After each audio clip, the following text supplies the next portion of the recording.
C'était censé être le plus beau jour de ma vie. Mon cœur s'emballait. Mes mains tremblaient lorsque je tenais mon bouquet. Je n'arrivais pas à croire que j'allais épouser l'homme de mes rêves, celui qui me faisait me sentir vue et aimée comme personne ne l'avait jamais fait.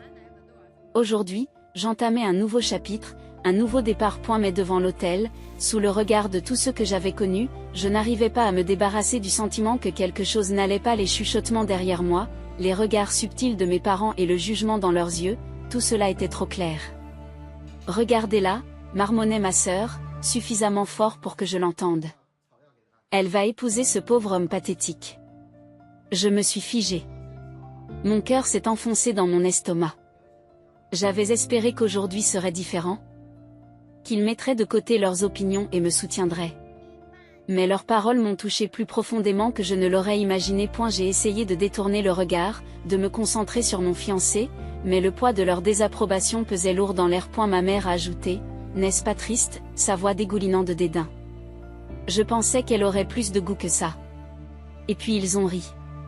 Un rire froid et moqueur qui a résonné dans l'église silencieuse, me donnant l'impression d'être la plus petite personne dans la pièce.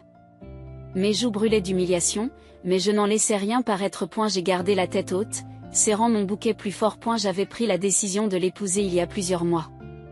Malgré le jugement de ma famille, je savais au fond de moi qu'il était celui qu'il me fallait. Mais maintenant, en entendant les mots cruels qu'il me lançait, c'était comme si le poids de leur désapprobation menaçait de m'écraser. Alors que je m'apprêtais à me tourner vers mon fiancé, à trouver du réconfort auprès de l'homme que j'avais choisi, quelque chose d'inattendu se produisit. Et la porte de l'église s'est ouverte et un homme que je n'ai pas reconnu tout de suite est entré, mais il avait une telle assurance, une telle puissance que tout le monde dans la salle s'est retourné pour le regarder. Ce n'est que lorsqu'il s'est approché de l'autel que j'ai compris qui il était. Mon cœur a battu la chamade lorsque l'homme que j'avais épousé s'est tenu à mes côtés, non pas le pauvre homme que ma famille pensait qu'il était, mais un milliardaire. Ce même milliardaire qui avait discrètement travaillé dans les coulisses pour créer l'entreprise qui avait fait de lui l'une des personnes les plus influentes au monde. En un instant, sa présence a envahi la salle. Les chuchotements et les rires qui remplissaient l'air s'arrêtèrent brusquement. Je pouvais sentir le poids du choc, de la surprise. Personne ne s'attendait à cela. Personne n'avait su que l'homme avec qui j'avais choisi de passer ma vie n'était pas seulement un homme humble aimant la vie, mais quelqu'un dont le nom était synonyme de succès, de richesse et de pouvoir. Alors que le prêtre poursuivait la cérémonie, je sentais les yeux de ma famille braqués sur nous. L'incrédulité qui se lisait sur leur visage était palpable. Mais ce n'était pas seulement de l'incrédulité. C'était du regret. Et c'était écrit sur leur visage. Ils ne s'étaient pas seulement moqués de moi. Ils s'étaient aussi moqués de lui. Et ils ne savaient pas qui il était. Lorsque les vœux ont été échangés, mon mari milliardaire, m'a pris la main, et il y avait une promesse inexprimée dans ses yeux. Il était gentil et humble. Ce qui ne correspondait pas à son image publique. Et elle ne se souciait pas d'étaler sa richesse. Il n'en avait pas besoin. Mais aujourd'hui, il allait montrer à ma famille ce que signifiait exactement juger quelqu'un sur la base de ce qu'il croyait savoir. Et la salle de réception bourdonnait, mais ce n'était pas le bavardage joyeux habituel que l'on peut attendre d'un mariage. Il y avait un changement indéniable dans l'air, une tension qui semblait planer sur toute la salle. Mon cœur s'emballait dans ma poitrine, non pas par excitation ou par bonheur, mais parce que je sentais que tous les yeux de la salle étaient braqués sur nous. Chaque murmure, chaque regard qui m'était adressé me faisait l'effet d'un couteau dans le cœur. Les mots durs que ma famille avait prononcés plus tôt résonnaient encore dans mon esprit. Tu vas épouser un pauvre homme pathétique. Le ton moqueur de ma sœur. Le visage narquois de ma mère. Je n'arrivais pas à m'en défaire. L'humiliation était si forte qu'elle a failli éclipser la joie de ce nouveau chapitre de ma vie. Mais je me suis alors souvenu que, quoi qu'il pense, j'étais ici avec l'homme que j'aimais. L'homme qui me soutiendrait, peu importe le nombre de personnes qui essaieraient de nous séparer. Lorsque nous sommes entrés dans la salle de réception, j'ai senti leur regard. C'était comme s'ils attendaient un signal, comme s'ils attendaient que quelque chose se passe. Je pouvais lire la confusion sur le visage de mes parents, même s'ils essayaient de la masquer par des sourires forcés. Ils ne s'attendaient pas à cela. Ils ne s'attendaient pas à le voir. Ils savaient que l'homme qui se tenait à mes côtés n'était pas un homme ordinaire, ni quelqu'un qu'ils pouvaient facilement écarter. Pour la première fois, j'ai senti monter en moi un sentiment de puissance. C'était une force tranquille. Celle que l'on ressent lorsqu'on se tient aux côtés de quelqu'un qui vous voit vraiment, qui vous aime pour tout ce que vous êtes, avec vos défauts et tout le reste. Nous avons pris place à la table d'honneur. J'ai remarqué que les membres de ma famille s'étaient subtilement déplacés, comme s'ils ne savaient plus très bien où placer leurs yeux. Mon père, qui avait été le critique le plus virulent, semblait maintenant s'accrocher à des mots qui ne venaient pas facilement. Il ne savait pas comment gérer cette situation, comment le gérer.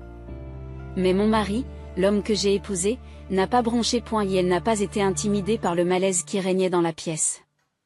Il était calme, posé et confiant, non pas d'une manière arrogante, mais d'une manière qui montrait clairement qu'il n'avait besoin de l'approbation de personne. Pas la mienne, et certainement pas celle de ma famille. Et la pièce était immobile, pour l'essentiel. On avait l'impression que le temps était suspendu. Le temps que mes parents réalisent ce qui s'était passé. Puis, comme si un voile avait été levé, mon père s'est levé. Le murmure silencieux de la foule s'est éteint instantanément. Il ne s'agissait pas d'une annonce ou d'un toast, du moins pas au début. Non, c'était un geste qui en disait long, sans dire un mot. J'aimerais féliciter les mariés, dit mon père, la voix un peu tremblante, mais non dénuée de sincérité. Il se racla la gorge, jeta un coup d'œil dans la pièce avant de poser ses yeux sur moi. J'ai toujours été un homme fier. Je croyais en certaines valeurs. Mais je serai le premier à admettre que je me suis peut-être trompé sur ce point. Sa voix faiblit légèrement, mais il se reprit. Sur ses choix. Et sur lui. J'ai eu le souffle coupé.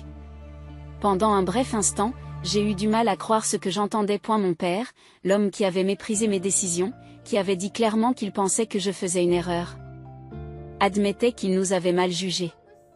Un changement subtil s'est également opéré dans la salle. Les gens le regardaient avec surprise, s'attendant peut-être même à ce qu'il retire ses paroles. Mais il ne l'a pas fait. Et elle ne s'est pas excusée d'emblée, mais l'expression de son visage, la façon dont il s'est déplacé avec gêne, ses yeux croisant ceux de mon mari, tout était dit. Je n'ai peut-être pas tout compris au début, a poursuivi mon père, son ton se faisant plus ferme, mais il est clair que vous partagez quelque chose de vrai. Pour cela, je peux le respecter. Il se tourna vers mon mari et lui fit un signe de tête, un geste de respect. Ce n'était pas grand-chose, mais c'était suffisant. Le changement dans son comportement était subtil, mais indéniable. Pour la première fois depuis des années, j'ai vu mon père me reconnaître comme une adulte, comme quelqu'un qui pouvait prendre ses propres décisions. J'ai senti une vague de soulagement m'envahir. Même si je savais que ce n'était pas la solution que j'espérais. Ce n'était pas des excuses complètes. Ce n'était pas le grand geste dont j'avais rêvé, mais c'était quelque chose. C'était un pas. Et pour l'instant, c'était suffisant. Mais alors que mon père s'asseyait, j'ai aperçu ma mère. Son visage était un mélange de confusion et d'acceptation à contre-cœur. Elle avait été plus silencieuse que d'habitude tout au long de la soirée, mais je voyais maintenant les rouages tourner dans son esprit. Elle calculait. Elle se demandait si elle n'avait pas, elle aussi, mal jugé les choses. Si son sentiment de supériorité par rapport à mes choix n'était pas déplacé. Elle s'était toujours targuée d'être celle qui savait ce qui était le mieux pour tout le monde. Mais aujourd'hui, sa fille était mariée à un homme qu'elle avait considéré comme inférieur à elle, et cet homme venait de changer tranquillement la donne. Pendant un instant. J'ai eu pitié d'elle. Ma mère avait vécu dans sa bulle de contrôle pendant si longtemps, sans jamais remettre en question les normes qu'elle avait établies pour elle-même et sa famille. Mais maintenant, en ce moment de vérité, elle avait été confrontée à la réalité de ses propres préjugés. Elle était confrontée à la personne que j'avais choisie, et aucune richesse ou statut ne pouvait changer le fait qu'elle avait eu tort. Ils s'étaient tous trompés. Et la soirée s'est poursuivie avec les festivités habituelles du mariage, mais tout semblait différent. Les plaisanteries habituelles, la musique, les rires, tout cela semblait lointain à présent. Ma famille avait été mise à nu. Leur jugement avait été mis à nu devant tout le monde. Je sentais le poids de la situation peser sur moi. Mais j'éprouvais aussi un étrange sentiment de puissance. Le calme de mon mari était impressionnant. Il n'a pas été influencé par leur jugement ou leurs remarques sarcastiques. Il n'avait rien fait pour faire ses preuves, rien fait pour demander leur approbation, et pourtant il était calme, posé et respecté par toutes les personnes présentes dans la salle. Alors que nous dansions notre première danse, je l'ai senti me serrer contre lui, le rythme de la musique correspondant presque à celui de mon cœur. Je me suis penchée, pressant ma joue contre sa poitrine, écoutant les battements réguliers de son cœur. Tu t'en sors très bien, a-t-il chuchoté, la voix suffisamment basse pour que je sois la seule à l'entendre. Je te tiens. À ce moment-là, je l'ai cru. J'ai cru que nous pouvions tout affronter ensemble. Ce n'était pas seulement un mariage. Ce n'était pas qu'une fête. C'était le début de notre vie ensemble, et personne, pas même ma famille, ne pouvait nous l'enlever. Mais la soirée était loin d'être terminée. Au fur et à mesure que la soirée s'étirait, l'ambiance dans la salle de réception commençait à changer. Les rires de tout à l'heure s'étaient éteints, remplacés par un silence gênant qui semblait envelopper toutes les conversations. Les membres de ma famille étaient assis à leur table, plus calmes, leur jubilation d'antan ayant été remplacée par un nuage de regrets qui planait lourdement dans l'air. Je pouvais le voir dans leurs yeux, la même incrédulité qu'ils avaient eue lorsqu'ils avaient réalisé qui était vraiment mon mari. Ils l'avaient sous-estimé. Ils m'avaient sous-estimé. Mais ce n'était pas seulement le choc de sa richesse. Il s'agissait de tout ce qu'ils avaient supposé à propos de notre relation. Ils m'avaient trouvé faible pour avoir préféré l'amour à la richesse, pour l'avoir choisi en dépit de ce qu'ils pensaient qu'ils n'avaient pas plus. J'y réfléchissais.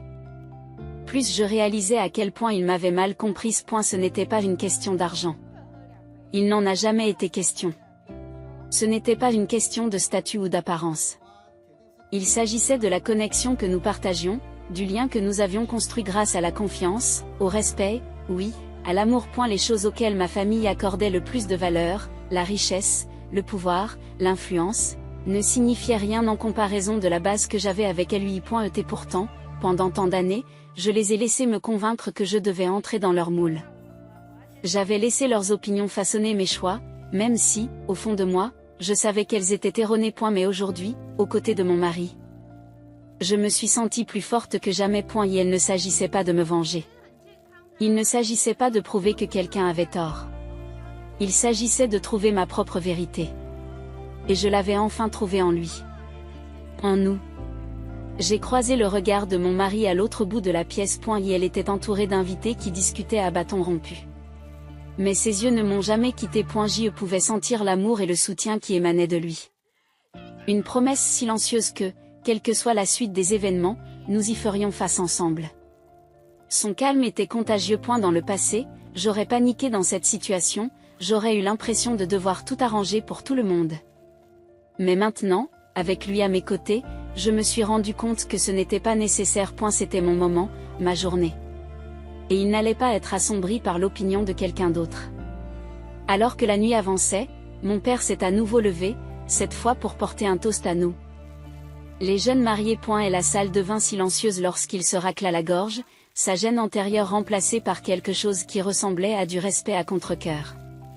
Je n'ai jamais été un adepte des grands discours, commença-t-il, sa voix traversant la pièce.